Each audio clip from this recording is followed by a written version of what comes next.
สวัสดีบองปอนออกคณีบองปอนได้จะจดจุดขมายยังมาจอบองปอนออมหลงคลิปนี้ให้จอบองปอนเมื่อคลิปนี้โดดโดยจับจ้างบองปอนคือ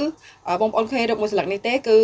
ไปดับบองปอนเคยดมมือสลักนี้บองปอนโยอัตไหนแต่ข้างหน้าได้เจ้าบองปอนให้สลับบองปอนมือจำนวนแต่ก็จะอันภาษาไทยคือก็จะดังอัตไหนแต่บองปอนมือจำนวนแต่ก็จะอันภาษาไทยให้ก็ตอนมันอ่านซอนั่นคือเกิดโดยยมเจ้ายมกระถางมาให้จะกระจองใหญ่ท่าบองแต่เฮียนเยอะคือจำชกายในปฏิแต่เฮียนนำใบตกโฮไปจังนะแต่vì là năng tiền bóng ồn cứ bộ viên dạy máu nó cứ cái cây mình tay bóng ồn cứ với tha ở bên tiền hiện mai giờ nó cứ chỉ chấm cái nó sầm rập tục năng ai bóng ồn hay mình thầm tập thơ mỗi cái tới thơ chủ mỗi từ dỗ tắc cái bóng ồn hay từ dỗ tắc nó cứ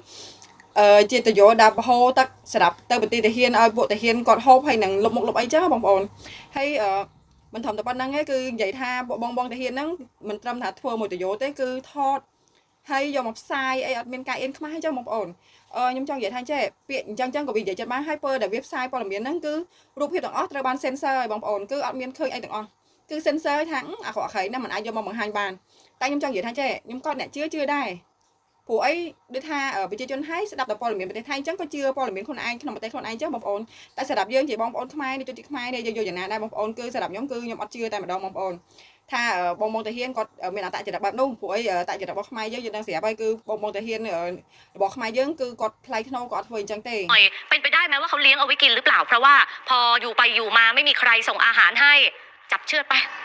ถือว่าสังเวยให้ทหารเขมรได้มีความอิ่มท้องแต่ใครจะไปคาดคิดเลยว่าการเลี้ยงน้องหมาเอาไว้ในค่ายทหารเลี้ยงเอาไว้เพื่อสำเร็จความใคร่ของตัวเองค่ะ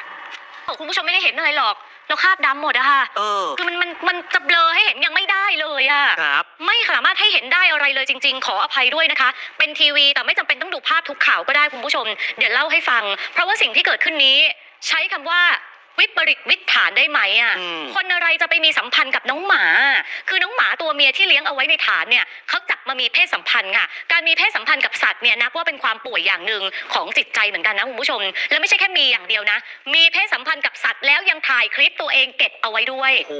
ตั้งกล้องถ่ายคลิปตัวเองเลยอ่ะในขณะที่กำลังทำแบบนั้นอยู่อ่ะคือทหารกัมพูชาบางรายค่ะคุณผู้ชมร่วมเพศกับท่อ PVC ด้วยยังไงนะไอ้ท่อเนี้ยไอ้ท่อกระบอกเนี้ยนะโอ้ตายปากกระบอกมันไม่บาดเอาเหรอคือทำเนี่ยก็เข้าข่ายผิดปกติทางจิตใจแล้วนะพี่กิ๊งแต่พอทำแล้วมีการตั้งกล้องเลือกมุมเพื่อจะถ่ายคลิปเอาไว้เนี่ยเพื่อให้มันได้เห็นชัดๆอันนี้มันเป็นอีกขั้นหนึ่งนะมันวิปริตเกินมากอะมันวิถฐานสุดๆเลยอะมันแหลมไหมพี่กิ๊งว่ามันน่าจะถลอกอยู่นะโอ้ไม่อยากจะคิดภาพตามอ่ะพี่กิ๊งเลยใจคอไม่ค่อยดีเลยคิดว่านั้นเนี่ยแค่ดูจากภาพก็มันน่าจะมีความแหลมคมอยู่เหมือนกันที่เขาไม่เจ็บเพราะอะไรอะมันไม่เต็มหรอหรือยังไงตั้งคำถามเต็มหัวไปหมดคุณผู้ชมจะเอาละไม่ได้อยากรู้หรอกมันแค่เกิดความสงสัยขึ้นมาก็เท่านั้นแล้วถามว่าท่อ PVC นี้ในป่าเอามาจากไหนจะเล่าให้ฟังว่าท่อนี้เป็นท่อที่ต่อจากระบบน้ำภายนอกเข้ามาภายในฐานทหารเพื่อนก็กินน้ำก็ท่อส่งน้ำท่อนี้ต้องท่อส่งน้ำกินเข้ามาในฐานเพื่อนก็ซดน้ำกันช่ำเลยค่ะคุณผู้ชมท่อเดียวกันกับที่ใช้ในการทำนี่แหละ